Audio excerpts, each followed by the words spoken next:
ગામની શાંત વાડીમાં જ્યાં ખેતરોની હરિયાળી અને પક્ષીઓના કલરવ વચ્ચે જીવન વહેતું હતું, ત્યાં એક વૃદ્ધ માણસનું નાનું ઘર હતું. તેનું નામ હતું કર્નલ વીરસિંહ. કર્નલ સાહેબ તરીકે ઓળખીતા એ વ્યક્તિ ભારતીય સેનામાંથી નિવૃત્ત થયા હતા. તેમની ઉંમર હવે 60 વર્ષની આસપાસ હતી. પરંતુ આ બધા વચ્ચે તેમણે ક્યારેય લગ્ન કર્યા નહોતા, કારણ તેમનું જીવન હંમેશા દેશ સેવા માટે સમર્પિત રહ્યું હતું. તેમને લાગતું કે લગ્ન કરીને તેઓ કોઈ બીજી સ્ત્રીના જીવનમાં અનિશ્ચિતતા લાવશે, કારણ કે સેનાનું જીવન ક્યારેય સ્થિર નહોતું. હવે નિવૃત્તિ પછી તેઓ એકલા જીવતા હતા, પરંતુ અંદરથી તેઓ એકલતા અનુભવતા હતા. તેના હૃદયમાં એક ખાલીપણું હતું, જેને તેઓ ક્યારેય વ્યક્ત કરતા નહીં. એ જ ગામમાં એક નાની ઝૂંપડીમાં રહેતી હતી રાધા. 30 વર્ષની આ વિધવા સ્ત્રીનું જીવન કઠણાઈઓથી ભરેલું હતું. તેમના પતિનું મૃત્યુ 2 વર્ષ પહેલાં એક ભયાનક માર્ગ અકસ્માતમાં થયું હતું. તે સમયે રાધા તેની 2 વર્ષની દીકરી લીલા સાથે એકલી રહી ગઈ. પતિના મૃત્યુ પછી તેની આર્થિક સ્થિતિ અને ભાવનાત્મક રીતે ઘણી મુશ્કેલીઓનો સામનો કરવો પડ્યો. તેના સાસરિયાઓએ તેને મદદ કરવાને બદલે તેને અલગ કરી દીધી, કારણ કે તેઓને લાગતું કે વિધવા સ્ત્રી તેમના ઘરમાં અશુભ છે. રાધા ગામમાં અલગ અલગ ઘરોમાં કામ કરીને પોતાનું અને દીકરીનું ગુજરાન ચલાવતી હતી. તેના ચહેરા પર હંમેશા એક શાંત સ્મિત હતું, પરંતુ આંખોમાં પીડાના આંસુ છુપાયેલા હતા. તે ક્યારેય કોઈની સામે ફરિયાદ કરતી નહીં. પોતાની મર્યાદા અને આત્મસન્માન જાળવીને જીવતી હતી. લીલા તેની નાની દીકરી તેના જીવનની એકમાત્ર આશા હતી. તેના માટે તે કાંઈ પણ કરવા તૈયાર હતી. એક દિવસ ગામના સરપંચે રાધાને કર્નલ વીરસિંહના ઘરમાં કામ કરવાની સલાહ આપી. રાધાબેન, કર્નલ સાહેબના ઘરમાં કામની મદદની જરૂર છે. તેઓ એકલા છે અને તમને પણ સારી કમાણી મળશે. રાધા થોડી વિચારમાં પડી, પરંતુ તેની આર્થિક હાલત જોઈને તેણે હા પાડી. આમ તે કર્નલ સાહેબના ઘરે કામ કરવા આવવા લાગી. સવારે આવીને રસોઈ બનાવી, ઘર સાફ કરવું, કપડાં ધોવા, આ બધું તે કરતી. કર્નલ વીરસિંહ તેને હંમેશા આદરથી વર્તતા. તેઓ તેને કહેતા, તેને રાધા કહીને બોલાવતા અને ક્યારેક તેની સાથે કઠોર વર્તન કરતા નહીં. તેમની શિસ્તબદ્ધ જીવનશૈલી રાધાને પ્રભાવિત કરતી. તેઓ કહેતા, રાધા, કામને ક્યારેય બોજ ન સમજો, તે તમારી શક્તિ છે. શરૂઆતમાં રાધા લીલાને ઘરે જ છોડીને આવતી, પરંતુ ધીમે ધીમે તે તેને સાથે લાવવા લાગી.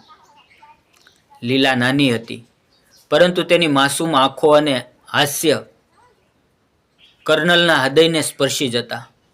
કર્નલ તેને પ્રેમથી બેટા કહીને બોલાવતા અને તેના માટે ચોકલેટ અને રમકડા લાવતા. એક દિવસ લીલા કર્નલના ખોળામાં બેસીને કહે, કાકા, કાકા, તમે મારા પપ્પા જેવા છો. આ વાક્યએ કર્નલના હૃદયમાં એક તરંગો ઊભા કર્યા. તેઓને પોતાના જીવનમાં પિતૃત્વની અનુભૂતિ થઈ. તેઓ લીલાને વાર્તાઓ કહેતા, તેને રમાડતા અને તેની સંભાળ રાખતા. રાધા આ બધું જોઈને ખુશ થતી, પરંતુ તેના હૃદયમાં એક અજીબ અનુભૂતિ થતી. તે કર્નલને આદરની નજરે જોતી. તેમની કરુણા અને શિસ્ત તેને આકર્ષિત કરતી. સમય વીતતો ગયો. કર્નલ અને રાધા વચ્ચે એક મૌન સમજણ વિકસી. તેઓ વાતો કરતા, જીવન વિશે, સંઘર્ષ વિશે અને ભવિષ્ય વિશે. કર્નલ સાહેબ રાધાને કહેતા, રાધા, સ્ત્રી એ શક્તિ છે, તમે તમારી દીકરી માટે લડી રહ્યા છો. તે તમારી સૌથી મોટી જીત છે. રાધા તેમની વાતો સાંભળીને પ્રેરિત થતી. તેને લાગતું કે કર્નલ જેવા માણસને મળીને તેનું જીવન બદલાઈ રહ્યું છે. કર્નલના હૃદયમાં રાધા માટે ઊંડો આદર અને મૌન પ્રેમ જાગ્યો. તેઓ તેની સૌમાન અને સંઘર્ષને સલામ કરતા. લીલા માટે તેમનો પ્રેમ પિતા જેવો હતો. તેઓ વિચારતા કે કાશ તેમનું જીવન આવું જ હોત, પરિવાર સાથે. પણ એક વરસાદી રાત હતી. આકાશમાં વાદળો ગરજી રહ્યા હતા અને વરસાદની ધારાઓ જમીનને ભીંજવી રહી હતી. રાધા તે દિવસે કર્નલના ઘરે કામ કરી રહી હતી. લીલા તેની સાથે હતી અને તે ઘરના એક ખૂણામાં રમી રહી હતી. કામ પૂરું થયા પછી રાધા ઘરે જવા તૈયાર થઈ. પરંતુ બહાર વરસાદની તીવ્રતા વધી ગઈ. રસ્તા પણ પાણી ભરાઈ ગયું હતું અને અંધારું થઈ ગયું હતું. હવે રાધા ચિંતિત થઈ. સાહેબ, હું જાઉં છું લીલાને લઈને. પરંતુ કર્નલે કહ્યું, રાધા, આ વરસાદમાં જવું જોખમી છે. થોડી વાર રોકાઈ જા. રાધા બારી પાસે ઊભી રહીને વરસાદ જોઈ રહી હતી. તેના મનમાં અનેક વિચારો આવી રહ્યા હતા. તેના પતિના મૃત્યુની યાદ, તેની એકલતા અને કર્નલની કરુણા. કર્નલ તેને જોઈ રહ્યા હતા. તેમના હૃદયમાં એક તોફાન ભરાઈ રહ્યું હતું. તેઓ ધીમેથી તેની પાસે આવ્યા અને તેનો હાથ આદરપૂર્વક પકડ્યો. તે સ્પર્શમાં કોઈ અયોગ્યતા નહોતી, માત્ર શુદ્ધ ભાવના હતી. રાધા ચોંકી ગઈ, પરંતુ તેમની આંખો જોઈને તે શાંત થઈ. કર્નલના અવાજમાં ભાવુકતા હતી. રાધા, રાધા, મેં તને ક્યારેય કહ્યું નથી, પરંતુ તમારી તાકાત અને તમારું આત્મસન્માન મને ખૂબ પ્રભાવિત કરે છે. મેં મારું આખું જીવન એકલું વિતાવ્યું છે, પરંતુ તમને અને લીલાને મળીને મને લાગે છે કે ભગવાને મને બીજી તક આપી છે. હું તમારી સાથે લગ્ન કરવા માંગુ છું. નહીં કે કોઈ શારીરિક આકર્ષણ માટે, પરંતુ તમારા હૃદયને સમજીને, તમારી પીડાને વહેંચીને, અને લીલાને હું મારી પોતાની દીકરી તરીકે સ્વીકારીશ. તમે મારા જીવનમાં પ્રકાશ લાવશો અને હું તમારા માટે હંમેશા સાથ આપીશ. રાધાની આંખોમાં આંસુ આવી ગયા. તેનો હાથ કાપી રહ્યો હતો. તેણે હાથ છોડાયો અને પાછો હટી ગઈ. સાહેબ, સાહેબ, આ શું કહો છો? હું વિધવા છું. સમાજ શું કહેશે? લોકો મને અને તમને ખરાબ નજરે જોશે. મારી દીકરીનું ભવિષ્ય બગડશે. તેના અવાજમાં ભય અને અસમજ બંને હતા. તે વિચારતી હતી કે તેના પતિની યાદને તે કેવી રીતે ભૂલી શકે, સમાજના તિરસ્કારનો સામનો કેવી રીતે કરશે. પરંતુ કર્નલની આંખોમાં તેને શુદ્ધ પ્રેમ દેખાયો. તેઓ કહે, રાધા, સમાજના નિયમો માણસે બનાવ્યા છે. વિધવા ફરી લગ્ન કરી શકે છે, તેમાં કોઈ પાપ નથી. તમારું જીવન હજુ લાંબુ છે. તમે એકલા કેમ વિતાવો? હું તમને આદર આપીશ, તમારી સ્વતંત્રતા જાળવીશ, અને લીલા માટે, તે મારી દીકરી છે, હું તેને પિતાનો પ્રેમ આપીશ. રાધા રડી પડી. તેના મનમાં યુદ્ધ ચાલી રહ્યું હતું. એક તરફ તેની ભૂતકાળની યાદો, બીજી તરફ ભવિષ્યની આશા.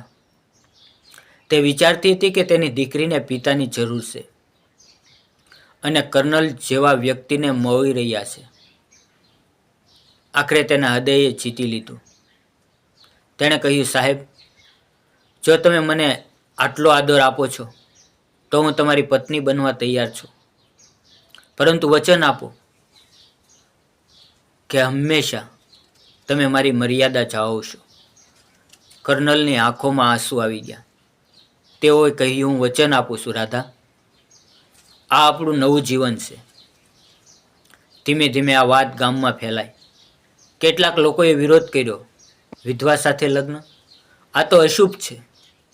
કેટલાકે ગપસપ કરી, પરંતુ કર્નલની પ્રતિષ્ઠા અને તેમની દલીલોએ ઘણાને વિચારતા કર્યા.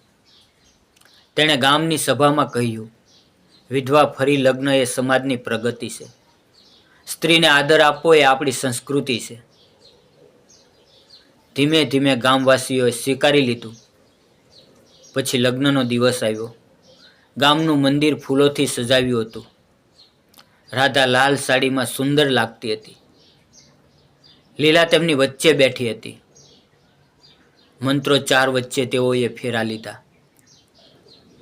કર્નલ સાહેબે રાધાના ગળામાં કપાળ પર સિંદૂર ભર્યું અને લીલાને ખોળામાં લઈને કહ્યું, આજથી તું મારી દીકરી છે. આ દ્રશ્ય ભાવુક હતું. મિત્રો, આ વાર્તા કહે છે કે પ્રેમ અને આદરમાં કોઈ વય કે સ્થિતિની મર્યાદા નથી. વિધવા પૂર્ણ લગ્ન એ સમાજની જરૂર છે અને સ્ત્રીને આદર આપવો એ પુરુષની ફરજ છે. આ વાર્તા પ્રેરણા આપે છે કે જીવનમાં હંમેશા બીજી તક મળે છે, જો આપણે હિંમત રાખીએ તો. મિત્રો, વિડીયોમાં આવેલા નામ, પાત્ર અને ઘટના ફક્ત કાલ્પનિક છે. તેનો કોઈ પણ વ્યક્તિ, જાતિ કે ધર્મ સાથે સંબંધ નથી. આ વિડીયો ફક્ત મનોરંજન અને શૈક્ષણિક હેતુથી બનાવવામાં આવ્યો છે. તો મિત્રો, ફરી મળશું એક આવા નવા વિડીયોની અંદર, એક આવી દિલને સ્પર્શી જાય એવી વાર્તાની અંદર. ત્યાં સુધી આવજો. વિડીયો પૂરો જોવા બદલ આપ સૌ મિત્રને ધન્યવાદ મિત્રો.